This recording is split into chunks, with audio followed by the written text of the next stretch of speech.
Do you respect women? Absolutely. Why wouldn't I?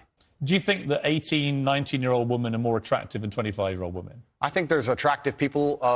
That's a loaded question. I don't know. Well, it's not really, is it?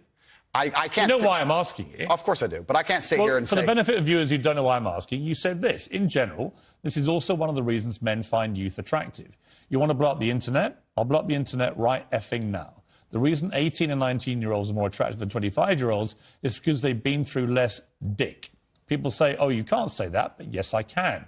A 19-year-old is more attractive than a 26-year-old woman, and I'll tell you why. Because that 26-year-old has talked to more guys, been to the club more times, been effed and dumped more times, more arguments, more mess, more for me to clean up. That is misogyny. Why?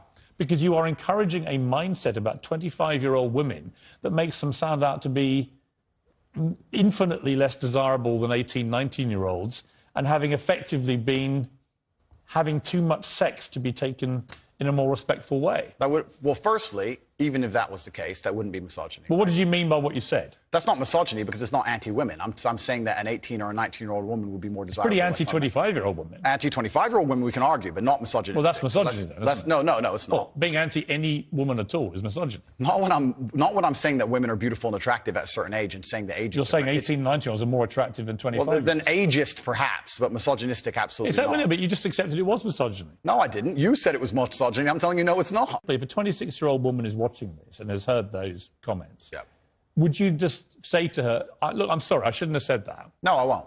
I will say that I am sorry that offends you. However, there's a large contingent of the world... That doesn't mean you're sorry. No, I'm not sorry. That's the point I'm making. I'm sorry if that offends you. However, there's a large contingent of the world that believe that, and I was mediating for a conversation. Parts of the world that believe that about 26-year-old women are parts of the world where women are not allowed out on their own. That's a conversation. They have to wear full burqas. Well, that's a conversation. They're not allowed to drive cars. That's nothing to do with me. But is that the kind of world for women that you... I was mediating a conversation. No, I'm asking you what you think. I don't live in a country where that happens. You're using that as the excuse for why you're not sorry for saying it. It's not an excuse. Is that there are parts of the world where this is fine. My friend. So my question to you is, well, do you think it's fine? I don't think it's fine. I live in a world where... You don't think it's fine? The reason This isn't that hard, Andrew. You can simply say, Piers, you know what? With the benefit of hindsight, I wish I hadn't said it like that. And if a 26-year-old woman's watching, I'm sorry I said that, because that actually is blatantly misogynist. And even though that's a view held by other parts of the world, it's not a view I share. Now, I would respect you more if you said that than if you try and say, well, it's said in other parts of the world, so I'm not sorry. I think that doesn't tell me what you think. Then you need to understand why my content existed in the first place. My content existed because I tried my very hardest to be an absolute and utter realist, especially with uncomfortable truths. I was pointing out that very uncomfortable... Is that a truth, then? It's an uncomfortable truth in many parts of the world. It's not a truth that I'm happy about. An inquest this week found that a 14-year-old girl, Molly Russell, died from an act of self-harm while suffering from depression and the negative effects of online content. The coroner said she was exposed to material that may have influenced her in a negative way, and in addition, what started as depression had become a much more serious depressive illness, and she very sadly took her life. That's absolutely disgusting. Right. Her father... That's terrible. Her father's campaign for better protections against potentially dangerous social media algorithms, right? It says that the particularly graphic content she saw romanticised acts of self-harm, normalised her condition, and focused on a limited and irrational view without any counterbalance of normality. First of all, what is your response to that? Nothing to do with you. That's the first thing. Yeah, it is nothing to do with me. The fact that a 14-year-old girl took her life is truly sad. The world we live in today is... The fact that something like that happened is almost mind-blowing to me. That's truly sad. I actually feel sad inside to see something like that.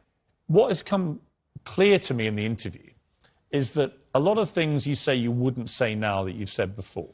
But I'd say them differently, perhaps. Yeah, right. So, to me, that's an acceptance, not just that you want to get back on platforms, because maybe that was one of the reasons you were no platform, but that you've recognised and understood the potential harm to the wrong kind of impressionable mind by some of the things you've said. Would that be fair?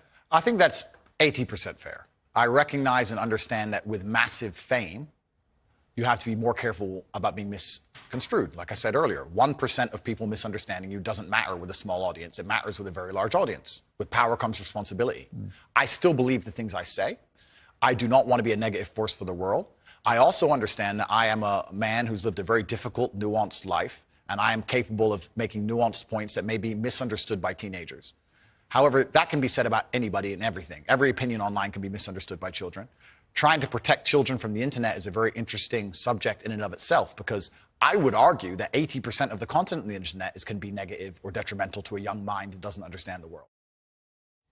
So, interesting early preview there of my interview with Andrew Tate. Like I say, very controversial guy. He's banned from